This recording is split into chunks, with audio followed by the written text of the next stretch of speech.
Welcome along, Westerley VR race number 12. This is the preview. VR races are virtual reality races. They take place on the RGT platform, and these ones are run by Westerley Cycling Club.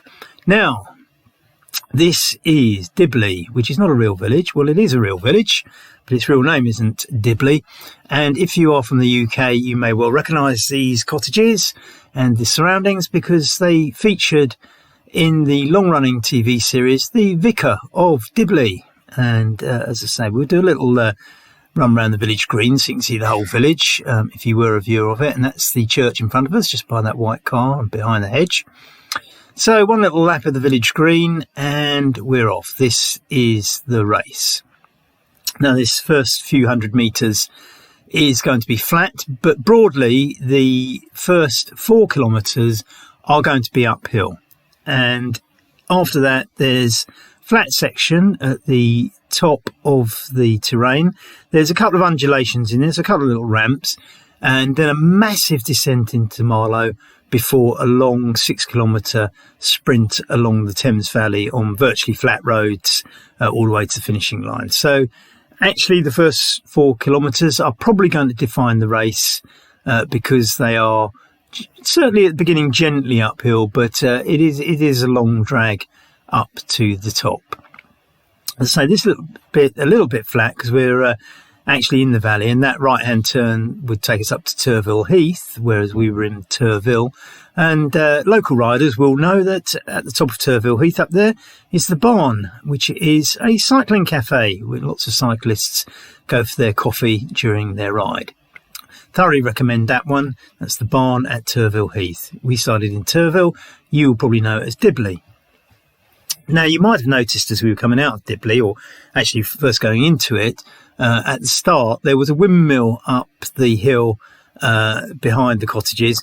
You'd probably need to be watching on a big screen to catch it because the GoPro didn't give it the best view. But that was the windmill that featured in the movie Chitty Chitty Bang Bang, for those that are old enough to remember Chitty Chitty Bang Bang.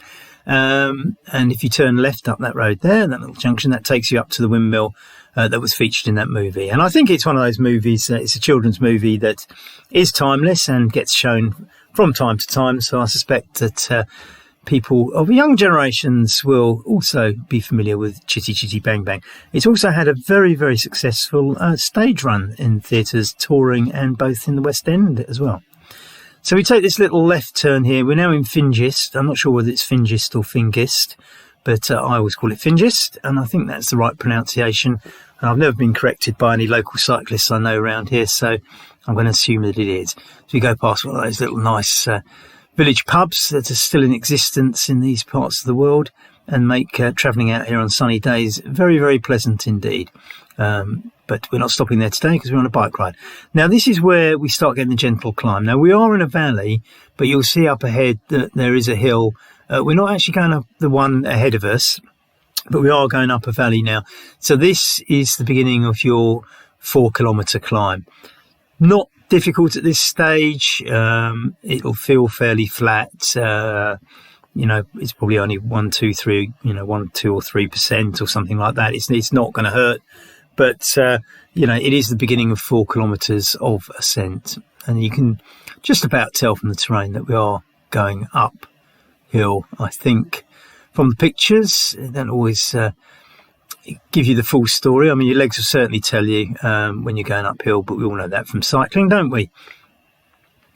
Now, as I say, we're going up this valley. We're not going to go up that hill that's directly in front of us that we can see on the horizon, because we shall turn right just before it. But you can see it's not challenging, and you can see as we come along here, there's some horses just ahead there, not particularly struggling, just moseying along on the grass there, because it's a gentle climb. In fact, the road that we're on, if we weren't turning right, there's quite a steep climb up that hill at the end of the valley that you can see ahead of us. And I decided to save you the pain of that one and take you up the gentler one instead.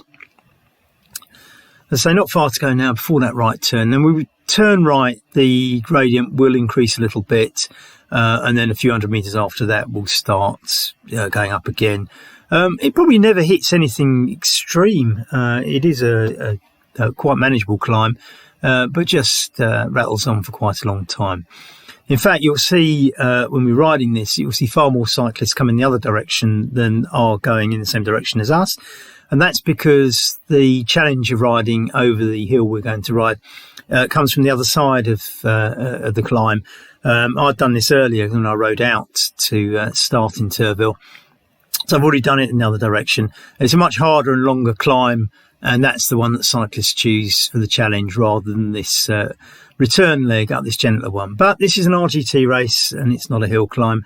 So whilst I like to put the hills in at strategic places and make it different in every race, I decided to give you a gentle one so that you can all race rather than struggle up brutal gradients.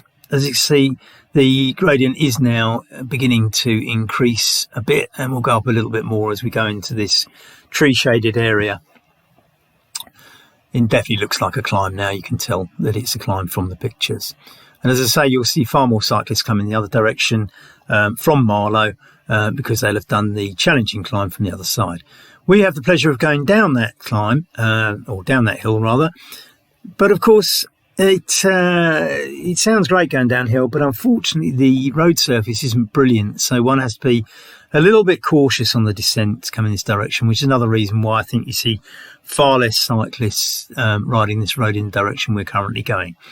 Fortunately for you, those who will be racing Westerleigh VR race number 12 and Series 1, the roads will be as smooth as can be because you'll be riding it virtually on RGT, and it'll be as smooth as your living room floor or your kitchen floor or your garage floor or wherever you do your RGT cycling. Now, this is one of my favourite roads in this area. It's not the most scenic, but I do find it quite a pleasant little road to ride. Unfortunately, the GoPro isn't giving the best views. I think when you're slightly, your head's slightly higher, so you can see over the trees and the bushes, well, not the trees, but certainly the bushes and hedges at the side, better than the GoPro does. So you don't always get the best view from the GoPro. And I'm afraid that for most of this section, what you're going to be seeing is hedges either side of the road. And it's not the best road surface either. So, well, I'm not really particularly selling this road, but for all that, it is one that I quite enjoy cycling when I come out this way. There are several other ways over to the valleys around Turville, through Hambledon and places like that, which are actually probably more picturesque, but I just find this one, apart from the potholes, just, it's a nice gentle climb, and it's pleasant, shall we say. As I say, you're not going to get the best views. There is a sort of what I would describe as a sort of dip into a valley on the left. And you'll see as we go along this road that I think most of the houses are built on the left-hand side. And I always assume that's because from the other side of the house, not the road side, the other side of the house, the windows look out across the valley. This house has always intrigued me. It looks a lovely house, but I never quite understood the fence, the wicker fence, which is sort of out of character for the area. And you'll see it's actually got a yellow sign out there for it's for sale. I have no idea how much it is, but perhaps we can all go and look online and see what the value of that is, and whether the wicker fence enhances or detracts from its value. It's like one of those TV reality shows, isn't it, where he goes around and goes, I don't want to buy that one, I don't like the fence. Anyway, I think the fence is slightly out of character. I don't necessarily dislike it, I just don't think it adds to the character of the house. Anyway, we continue to climb, and we've still got a way to go. We're going to go over a crossroads at Freeth, which is shortly after this rather nice little pub there, and it's great to see the local village pubs still open, with all the onslaughts of campaigns about drinking and driving and coming out to them, taxes on beer to make it more expensive to visit them, and finally COVID-19 meaning we can't have too many people in the pubs. So the fact that these things are still operating and surviving is fantastic news for the rural economy and local pub goers, not least. Of course, on top of that, people like me who come out of the towns to visit these beautiful country areas. So here we are, coming up to the crossroads at Freeth, and you see a couple more cyclists there, undecided as to which junction to take. they should go and get a Garmin or a Wahoo and with a nice little map on it to tell them where they're going.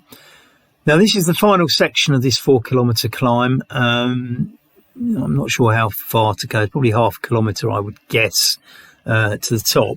But once we're over that crossroads, we are in the final section.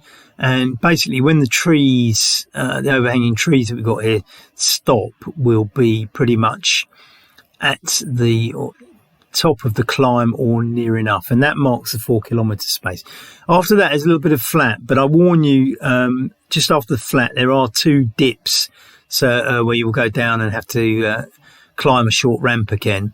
Before we get the massively long descent into Marlow.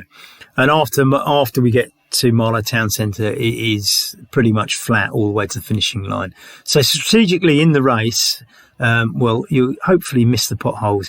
I was going to introduce this section as a new feature in our previews called the tarmac inspection section.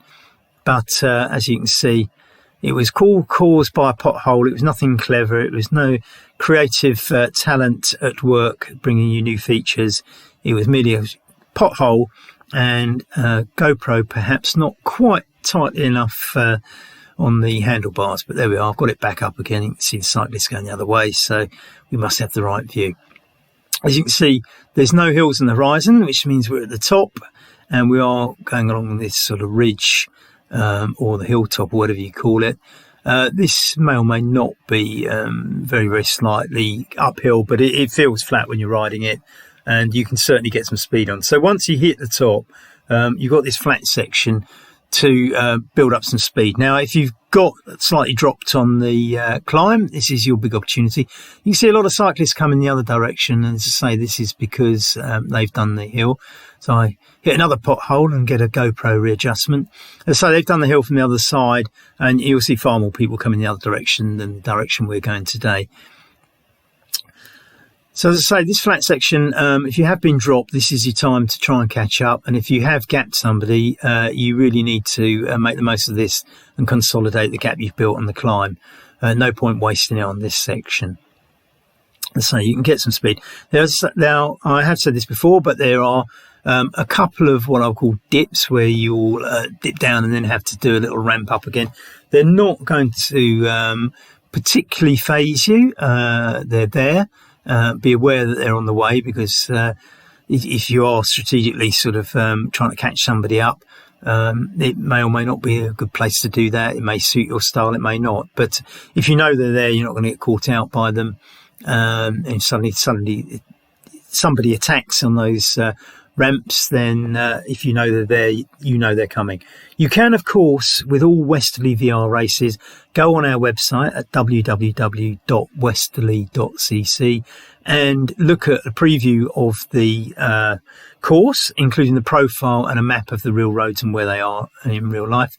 And I do put links up on the RGT groups on Facebook. So you have every opportunity to have a look at the profile of this course and work out where you strategically want to attack or where you might be attacked. And I'm pretty sure that some of our regular riders make a point of doing this, because just at the places you'd expect the attacks, they invariably happen, which suggests to me that people who might have never visited this part of the world have studied the profile in order to make the most strategic attacks they can possibly do. And I've certainly seen this on little ramps and ascents in some of the races we've run. As I say, this is the flat section. In fact, I was very nearly flat across the road when that van pulled across, but he did do the decent thing and miss me. So we're slightly ascending here. This is one of the little ramps we're talking about. So we get over this little lump. And again, you see the houses built on that left-hand side here, because I think they built them there because the view is across the valley, which the GoPro's not picking up because it can't see over the hedges and it's facing ahead. And it's probably too low as well because of the potholes. We shall write a stiff letter to the local authorities telling them that we've broadcast their potholes around the world and they should be shamed into fixing them. Of course, things like this, water on the road, don't help potholes. This was a burst water main, as we will see a little bit further up. Clearly the water company put the wrong washer in the tap and all the water's flooding down the road. It tells us we're ascending because as we pass where the burst water main is, the road suddenly becomes dry. So the water is all going in the opposite direction, and we must therefore be ascending. So this is another one of these little ramps that I was telling you about. And if we can get over this ramp, we can then enjoy the descent into Marlow. I say that you can enjoy the descent into Marlow. I had to negotiate all the potholes on the road, and it is a rough road surface, not the nicest descent in the area. You won't have any of those problems on RGT because everything's smooth. It's virtual, of course, and you can imagine that you're riding across your beautiful shiny kitchen floor or lounge floor or garage floor or wherever you do your RGT cycling. It's what you do in the privacy of your own home is your own business. But as I say, we're just getting to this point now where we're at the top of what I would call I think the second ramp, and you can see now the road begins to dip again. So we're going to go into the descent, and gradually this will get faster and faster as we head towards Marlow. Again, by now, you're running out of places to attack if ascents are where you get your advantage. If you are fast on the flat or you're a great descender, then this is for you in this section. This is going to be fast and furious all the way to the finish now. And I suppose the stamina and effort and the ability to do a sprint finish might all come into play. It's quite interesting. I think some of the people who win these races quite often go for the sprint quite a way out, maybe 300, 400, 500 yards towards the end, and just break everybody with their pure power. I don't see too many where they're on the line. However, what we have seen of late, we have seen some very close finishes lately, and not always in the first bunch, because that's the other thing about these races. If you do break it up into a hill, and this is what makes it so much fun on RGT, as it breaks into little groups, you get sub races. So, you might be 12th, but you've got your own private race with 4 or 5 others for 12th place, and all the strategy comes into play in your own private little race for the places lower down. And given that every finisher will get points, varying on where you finish, it makes it worth racing in a Westerly VR race. You will get points, and never mind the fact that you may not be in first position, because people who win the races don't necessarily turn up for every race. So you can actually accumulate lots and lots of points, and just by turning up every time and strategically racing in the middle of the field. So everything to play for, it's open to everybody. It's all a bit of fun. Don't take it too seriously, and the camaraderie seems great. I mean, I'm now social media friends with lots of people from around the world who I'd never have met if it wasn't for Westerly VR races on RGT. Anyway, time to concentrate as we're now on the fast and furious descent into Marlow. This is quite a long descent, and as I say, this is why so many cyclists ride it in the opposite direction, because it's quite a challenging long climb. There's not a lot to say other than you can see there the GoPro gets readjusted by another pothole as I hit the bump. We can see if we can get that sorted. See the fingers playing about, trying to get it up so you can see where we're going, and there we are. You can see where we're going again. Just in time to catch another cyclist who's doing the uphill version of it. There's a slight lull here. It's not so steep on this little section here. Yep, more cyclists coming up the hill. As I say, a very popular hill. And Marlow, of course, is a popular cycling destination, mainly because it's got lots of little cafes where you can have a coffee. So it's a place to ride out to and ride back. And out of Marlow, there are several climbs you can do. This is one of them. The other ones sort of go in the other direction towards Henley, and then across to places like Hambledon. But as I say, it's got all the cafes there, and with these little roads in and out of it, people will ride there, which I think doesn't help the local traffic situation, because you get lots of 4x4s all messing around trying to park in spaces that aren't big enough for their cars. As you go down the high street, it is one of these nice, well-to-do middle-class towns in the home counties just outside London. And yeah, there's lots of 4x4s and chic little shops, and we'll all aspire to live there. Marlowe's a pretty town. It's got a wrought iron suspension bridge across the River Thames. It's got a rowing club next to it and some nice restaurants along the riverside and various other bits and pieces. Thoroughly recommend it. Well worth a visit. And as I say, there's some nice little climbs out of here, and this is almost nicer coming up this one than going down, mainly because the road surface spoils the descent. If they do the decent thing and they'd make this smooth, it would be wonderful. There we are. You can see the camera jumping about, and you can see cyclists coming up the other way, like I said. So it's quite a long descent. There's not a lot I can say about it. And if you can keep it's a bit like a strobe with the light coming through the leaves at the speed we're going through. So it's not the easiest to work out what you're seeing here. And of course, when you're riding down on a day like this with the sun coming through, spotting the potholes becomes more difficult as well, as you can probably see by some of the bumps on the camera. Anyway, it doesn't seem quite as bad here. There are a couple of little lumps. So we've been doing this descent for quite some time. As you can see, it's quite a long one. It's a few kilometres, and more cyclists going up the hill. We will eventually get into the town, and we're going to turn left into the town. We're not going to go along the high street, which I referred to, another nice little speed bump, which the GoPro didn't like very much. So this is the town now. We're going to turn left at this junction. We're going to go through the town, but we're not going to go down the high street, which is the one where I moan about it all being clogged up with cyclists and people in 4x4s trying to park their cars in spaces that aren't big enough. We're going to go across the top, so we'll just pass it, pass the top of the high street rather than endure the frustrations of getting stuck there while people park their cars at the side of the road. So here we are. This is the junction coming up. So we're going to turn left along this road, the name of which I do not know. Nice British red telephone box to your right, dying breed, and the lady kindly lets me go through. And we shifty out behind this car. Now, you're not going to get the best view of Marlow because, unfortunately, the GoPro's adjusted itself to a slightly lower trajectory. But you can see, it's quite nice. It's one of these old, quaint, sort of English countryside towns, not far from London, on the River Thames. What more could you ask for? Absolutely delightful. I think the only thing I would ask for is people not parking down the high street, which is the road to the right, where we're not going to go past the War Memorial, across the top.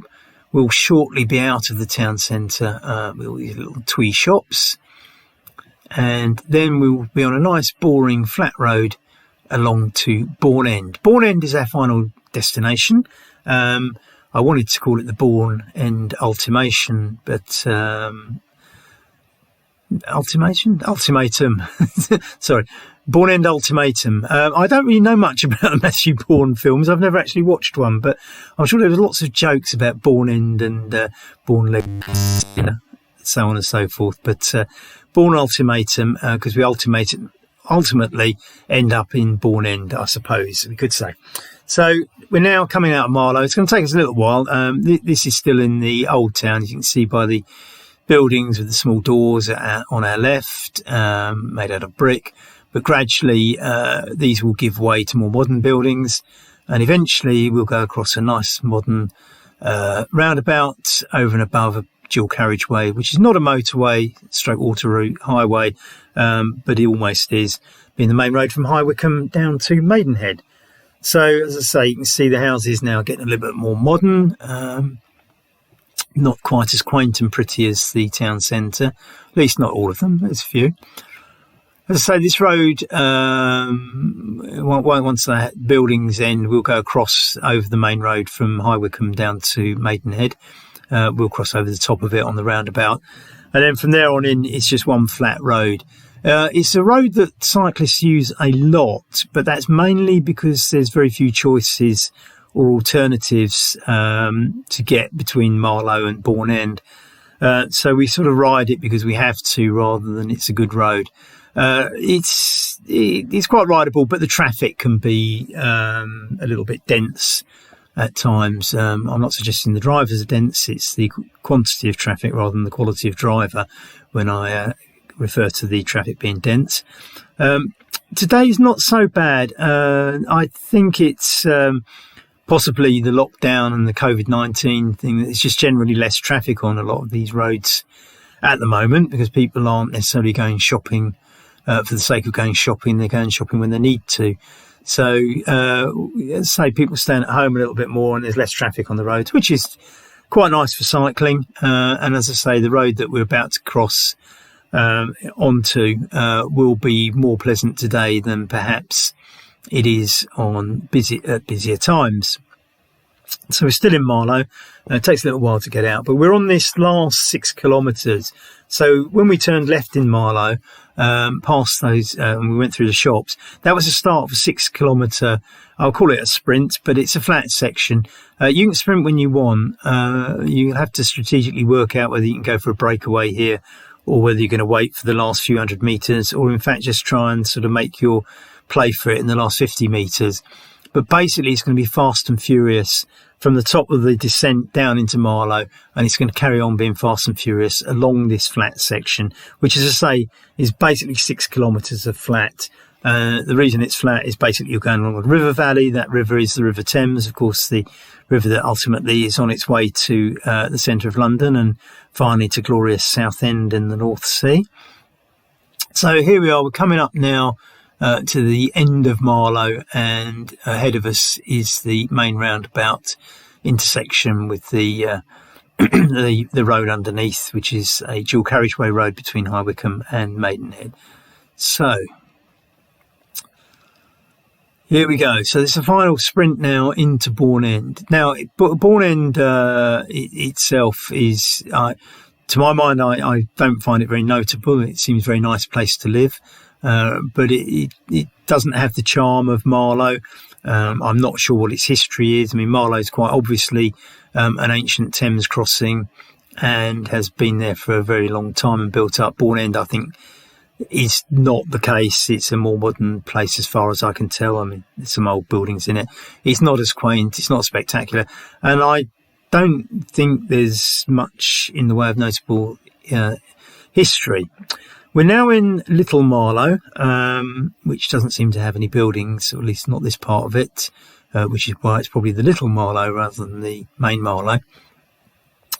We will go through a place after this called Well End, which signifies the beginning of Bourne End, because I think it's essentially, I suppose, an extension of Bourne End, or Bourne End's grown into Well End, I would suggest. So once you go past the Well End sign, we know that we're on that final sprint. As I say, this is, you will see cyclists going along here, and we will have to use this road. It's not our favourite. The traffic not too bad today. That little turning on the left there takes you up some lovely little lanes. So we do use that a little bit, but even when you come down there, you've got to use this road, and it just is one of those things that we have to suffer. So not impossible, but as I say, when the traffic's heavier, it's not quite as pleasant as it is today. As you can see, deadpan flat. We're not right by the River Thames, but the River Thames is on our right. I'm not sure how far away it is, but we are going along this river valley, and hence the flatness of the road, and it will remain like this to the very end. So coming up to a roundabout shortly, which will signify that we're nearly at Well End. Not quite yet. See a few houses and things. You are coming to civilization. At least some civilization. I assume this must have been something of an ancient road along the river valley, long before a lot of these buildings were built. So you will see, I think, some old buildings along the way here, because they would have cropped up along the ancient travelling routes in the pre-car days. But more or less, I think this area has been sort of more populated by London overspill. And the other thing is that Bourne End has a railway station that will take you up It's only a small offshoot line, but I think it will take you up to Maidenhead, where you can get the main train into London. So you can see that people, on big salaries from London can move out to a pleasant area like this near the River Thames in the Buckingham, Berkshire and Oxfordshire countryside, which is very pleasant and is very good for cycling. And we thoroughly recommend it. Even though we come from West London, this is where we cycle out on our Westerleigh CC club rides. Not this road every week, but it's amongst many of our sort of regular haunts, shall we say. Although, as I say, not my first choice of road, this little section here. Nevertheless, when you're riding on RGT, you can see this is going to cause you no problems in terms of gear selection and effort, other than just going fast. So as long as your heart rate, your breathing and your legs are all going at the right rate, then you'll be doing the best you can. As I say, strategically, there's no strategy here other than the sprint over this 6 kilometres. You're where you are. If you have got the strength to catch group in front or distance yourself, great. But you'll play to your strengths. I mean, some people can need a breakaway. Other people like to sit on and sprint at the end. It's going to be a personal choice. You can, as I say, have a look at a preview of the profile of the course at westerleigh.cc. That's www.westerleigh.cc. So we come into Well End, as I said, just after the roundabout. So you can go and have a look at the profile, or as I say, if you look on the RGT user or the RGT events Facebook pages, you can see that I will have posted up little links to the profile, which you can go and observe. As I say, I know that some of the best riders actually study that profile to work out where to attack. So as you go through Well End, you can see that some of the buildings on the side of the road are quite old and some are more modern. And as I say, some of the old ones would have been built along this main thoroughfare in ancient times, and the more modern ones as people have drifted out of London to find more countrified homes and either commute in or perhaps work locally. It's quite an economically strong area, not least buoyed by towns like Slough, Bracknell and Reading, providing lots of employment in the area. So as I say, we're now heading into what I would call Bourne End. When you start seeing the shops, that's Bourne End town centre. When we get to the end of the shops, and we'll go over one little roundabout, that's the end of the race. So we're getting very, very close now. You can see lots of cyclists going the other direction.